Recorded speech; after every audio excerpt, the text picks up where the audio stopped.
പിശാചിന് മനുഷ്യരെ നിയന്ത്രിക്കാൻ കഴിയുമോ? ബൈബിളിന്റെ ഉത്തരം എന്താണെന്ന് നോക്കാം.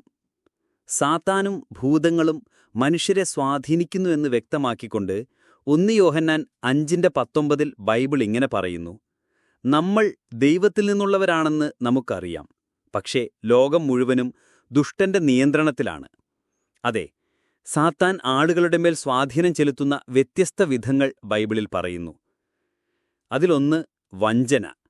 എഫേസ്യർ 6:11 പിശാചിന്റെ കുടിലതന്ത്രങ്ങളോട് എതിർത്തു നിൽക്കാൻ കഴിയേണ്ടതിന് ദൈവത്തിൽ നിന്നുള്ള സമ്പൂർണ്ണ പടക്കോപ്പ് ധരിക്കുക എന്ന് പറയുന്നു. അതുകൊണ്ട് പിശാചിന്റെ കുടിലതന്ത്രങ്ങളോട് എതിർത്തു നിൽക്കാൻ ബൈബിൾ ക്രിസ്ത്യാനികളെ പ്രോത്സാഹിപ്പിക്കുന്നു. അവൻ ആളുകളെ വഞ്ചിക്കാൻ കുടിലതന്ത്രങ്ങൾ ഉപയോഗിക്കുന്നു.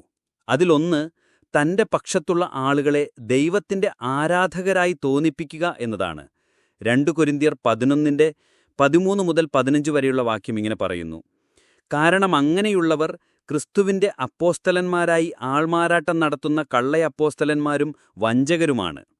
അതിൽ അത്ഭുതപ്പെടാനില്ല, കാരണം സാത്താൻ പോലും വിളിച്ച ദൂതനായി ആൾമാറാട്ടം നടത്തുന്നില്ലേ?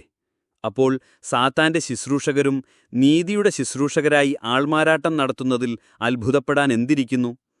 പക്ഷെ അവരുടെ അവസാനം അവരുടെ പ്രവൃത്തികൾക്കനുസരിച്ചായിരിക്കും. ഇനിയും രണ്ടാമതായി ഭൂതവിദ്യ.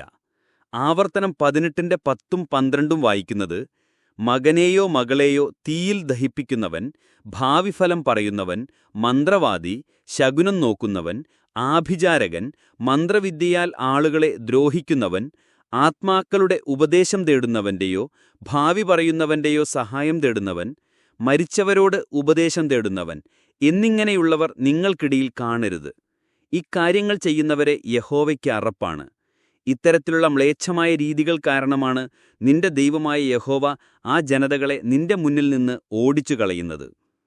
അതുപോലെ തന്നെ ഹിപ്നോട്ടിസം, മയക്കുമരുന്നുകളുടെ ഉപയോഗം, മനസ്സിനെ ശൂന്യമാക്കുന്ന തരത്തിലുള്ള ധ്യാനം എന്നിവയെല്ലാം ഒരാളെ സാത്താന്റെ നിയന്ത്രണത്തിൽ കൊണ്ടുവരുന്നു. ലൂക്കോസ് 11:24-26. ഇനി അടുത്തത് വ്യാജമതം. 1 കൊരിന്ത്യർ 10:20 പറയുന്നത്: അല്ല, ജനതകൾ ബലിയർപ്പിക്കുന്നത് ദൈവത്തിനല്ല, ഭൂതങ്ങൾക്കാണ് എന്നാണ് ഞാൻ പറയുന്നത്. നിങ്ങൾ ഭൂതങ്ങളുമായി പങ്കുചേർന്ന് എന്തെങ്കിലും കഴിക്കാൻ ഞാൻ ആഗ്രഹിക്കുന്നില്ല. തെറ്റായ ഉപദേശങ്ങൾ പഠിപ്പിക്കുന്ന മതങ്ങൾ ദൈവത്തോട് അനുസരണക്കേട് കാണിക്കാനാണ് ആളുകളെ പ്രേരിപ്പിക്കുന്നത്. അത്തരം വ്യാജ പഠിപ്പിക്കലുകളെ ഭൂതോപദേശങ്ങൾ എന്നാണ് ബൈബിൾ വിളിക്കുന്നത്. 1 തിമോത്തിയോസ് 4:1 ഇങ്ങനെ വായിക്കുന്നു: പക്ഷേ ഭാവി കാലത്ത് ചിലർ വഴിതെറ്റിക്കുന്ന അരുളപ്പാടുകൾക്കും ഭൂതോപദേശങ്ങൾക്കും ചെവി കൊടുത്ത് വിശ്വാസത്തിൽ നിന്ന് വീണുപോകുമെന്ന് ദൈവാത്മാവ് വ്യക്തമായി പറയുന്നു. അതുകൊണ്ട് വ്യാജമതങ്ങളുമായുള്ള ചടങ്ങുകളിൽ നിന്നും അതുമായി ബന്ധപ്പെട്ട ക്രമീകരണങ്ങളിൽ നിന്നും ഒഴിഞ്ഞു മാറാൻ ശ്രദ്ധയുള്ളവരായിരിക്കുക. ഇനി മറ്റൊന്ന് ഭൂതബാധ. വ്യക്തികളുടെ മേൽ നിയന്ത്രണമുണ്ടായിരുന്ന ദുഷ്ടരായ ഭൂതങ്ങളെക്കുറിച്ച് ബൈബിൾ പറയുന്നു. ഭൂതബാധിതരായ ചിലരുടെ കാഴ്ചയും സംസാരപ്രാപ്തിയും നഷ്ടപ്പെടുകയും ചിലർ തങ്ങളെ തന്നെ മുറിവേൽപ്പിക്കുകയും ചെയ്തതായി കാണാം. മത്തായി 12:22 വായിക്കുന്നത്: പിന്നെ അവർ ഭൂതബാധിതനായ ഒരു മനുഷ്യനെ യേശുവിൻ്റെ അടുത്ത് കൊണ്ടുവന്നു. സംസാരിക്കാനും കണ്ണു കാണാനും കഴിയാത്ത ആ മനുഷ്യനെ യേശു സുഖപ്പെടുത്തി. അയാൾക്ക് സംസാരിക്കാനും കാണാനും കഴിഞ്ഞു.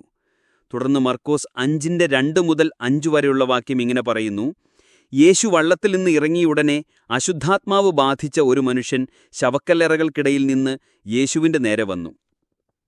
കല്ലറകൾക്കിടയിലായിരുന്നു അയാളുടെ താവളം. ആർക്കും അയാളെ ചങ്ങല കൊണ്ടുപോലും തളയ്ക്കാൻ കഴിഞ്ഞിരുന്നില്ല.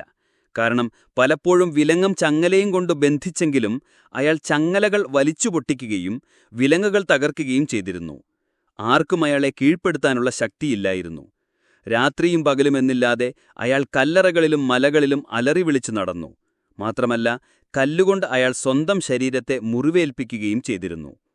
അതെ, ഭൂതങ്ങൾക്ക് വ്യക്തികളുടെ മേൽ സ്വാധീനം ചെലുത്താൻ കഴിയും.